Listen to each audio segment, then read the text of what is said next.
I was over at Frank and Rita's on December 7th when the Japanese attacked Pearl Harbor. Kay was still in the hospital having Diane, having her first headache too. So I'd been out washing Frank's car, I think. Someone came out and said that Japs had bombed Pearl Harbor. Well, I'd never heard of Pearl Harbor, but we were to learn pretty fast.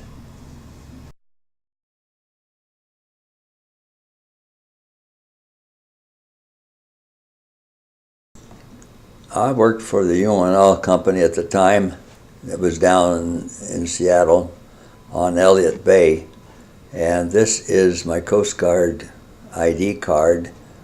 Occasionally I'd be on the dock either servicing tugboats or unloading tankers, that type of thing. So I had to have an ID card. Geneva Hemry, Kay's aunt, volunteered to be a spotter for enemy planes coming to bomb Seattle. Of course, within a few weeks, they knew that they weren't anywhere near, but that didn't matter.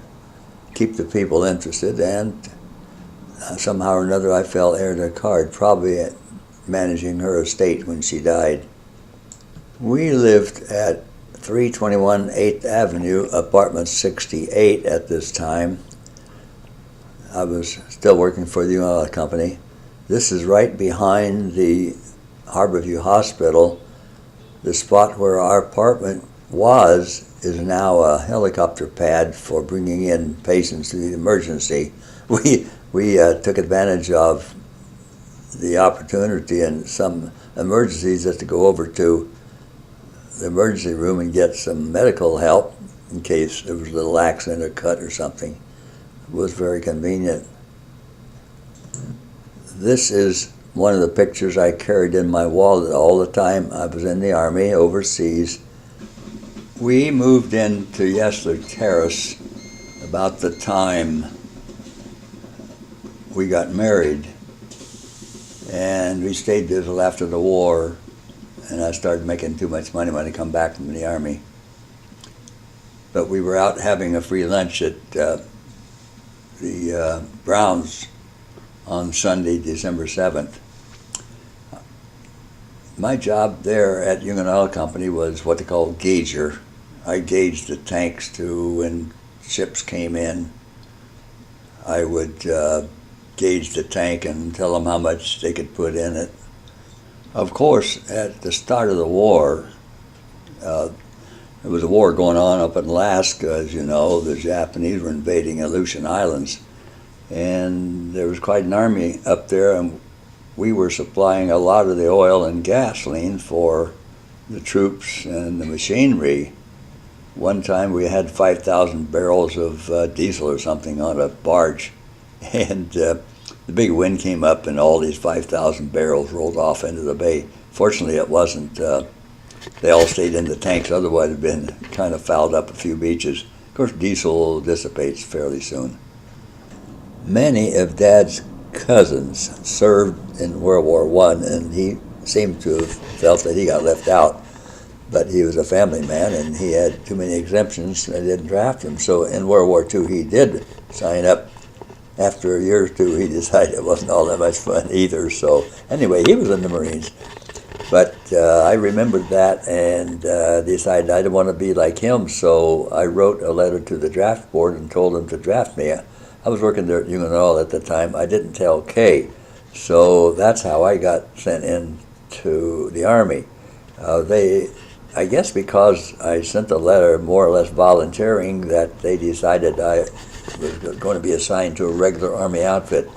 Draftees were normally sent to Army Guard units, that type of thing, but if you volunteered, you get a division to a regular Army outfit, and I think that's the reason I got sent to the 3rd Infantry. When I was in the Army, Kay, I think the first thing she did was work for the Railway Express Agency. She was getting $80 a month from the military. Kay was volunteered to be a hostess at the USO downtown, as she lived fairly close. She could walk. And she was a very good dancer.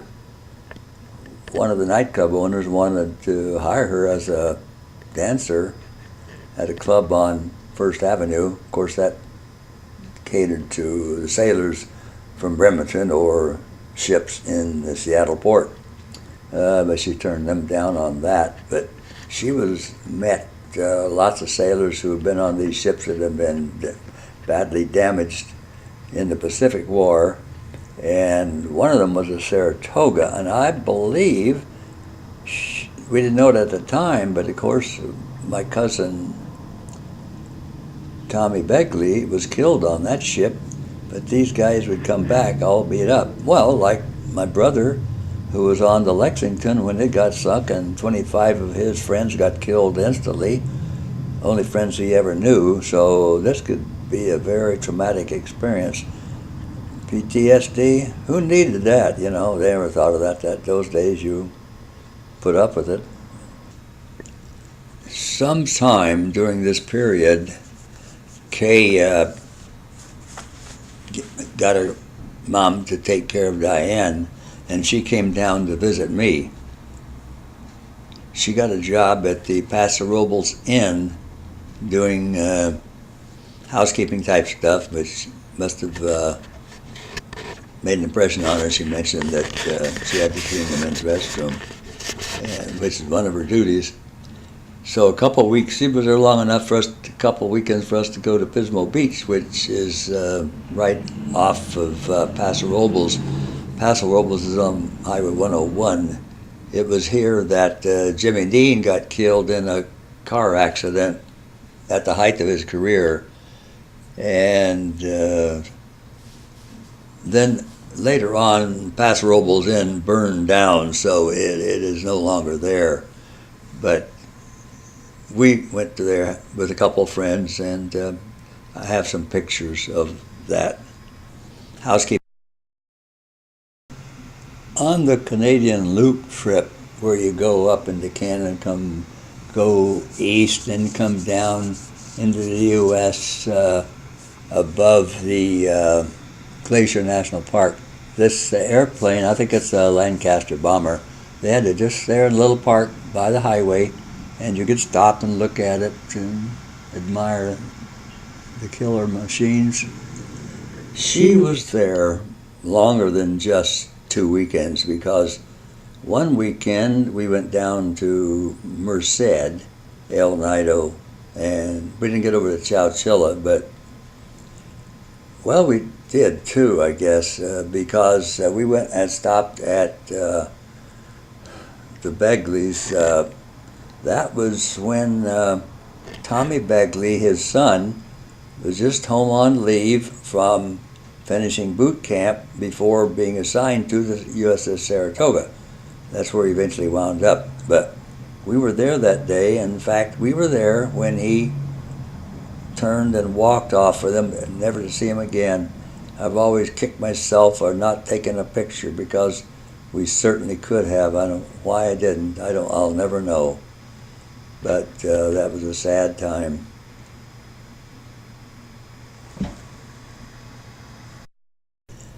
I did artillery training at Camp Roberts. It wasn't all that strenuous. It's healthy because it's regular schedule, like these assisted living places. You're on a schedule. When I finished my radio operator training there at Fort Sill, or rather Camp Roberts, we were all, of course, just with bated breath waiting to see where assignments were going to be. You either went to the Pacific or you went to the ETO. Of course, I went to the ETO, but some of my friends went to the Pacific, and I found later on that the ones that did, the major battle they were in was in Okinawa. We went directly to Fort, we went to Fort Meade. No, we went to Fort Sill, down through southern part of the state, Texas, and up into Fort Sill, Oklahoma, where I spent another few weeks in the advanced radio training. While there, I was in an auto accident. Well, I was riding in the back of a Jeep, and the driver wasn't watching, and someone went through a stop sign, or maybe there wasn't a stop sign, he just didn't stop. There's, it's flat as a pancake there, no reason you can't see what's coming, but I had a bump on my head, didn't seem all that much, but the next night I got very sick, or maybe that night, whatever it was, I got sick, and I went down to the aid station and told them I was sick, and they said, well, wait till morning, and if you're not better, we'll send you to the hospital. Well, by the morning, I wasn't any better.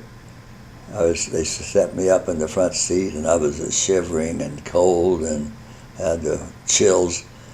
And they got me to a hospital, and turned out it was the wrong hospital. They had to take me to another hospital, and that's the last I knew for 3 days. During this time, my sister Leota from Denver came by on the way to Chicago and visited me. Of course, I didn't know anything about it because I was out. And when I finally woke up and got well enough, in a few days, I guess, they put me in rehab, which I spent a couple of weeks in rehab. And that was a fortunate thing for me in the long run, because I got to Europe past the time of the big battles, from the Battle of the Bulge, which of course was going on. Well, I guess it just finished, but I would have been there when that happened, so they'd had plenty of things for me to do. But in any case, getting pneumonia and almost dying turned out to save my life, perhaps. How's that for a story? When I finished my rehab, they allowed me to go home for a week on leave. I guess I had some travel time because I couldn't get back there in a week, and back in a week. So, but I had a beautiful time with a beautiful lady, my wife, Kathleen. She was such a wonderful person. It was so good to be home. And then I returned back to Fort Meade, and while there, Buddy and I went up to New York on the weekend and tried to see a little bit of Manhattan, but we were walking and some girls taunted us with paddle feet and make us mad, so we got on the train and went back to Fort Meade. And we were then to go on to, in a day or two, to get on the Queen Elizabeth to go to England and then down into France. I'll tell you about that in the next video.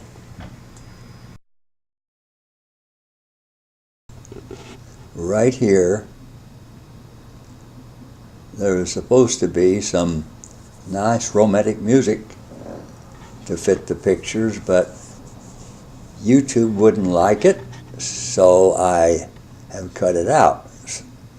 And so if you want to see it in its proper perspective, turn on some nice romantic music somewhere, and for the next 3 minutes watch the pictures and try to fit it to the pictures you see. I was going to play a Vera Lynn World War II song called Love Letters Straight From My Heart. A nice song, actually written in 1938, but very popular in World War II, of course.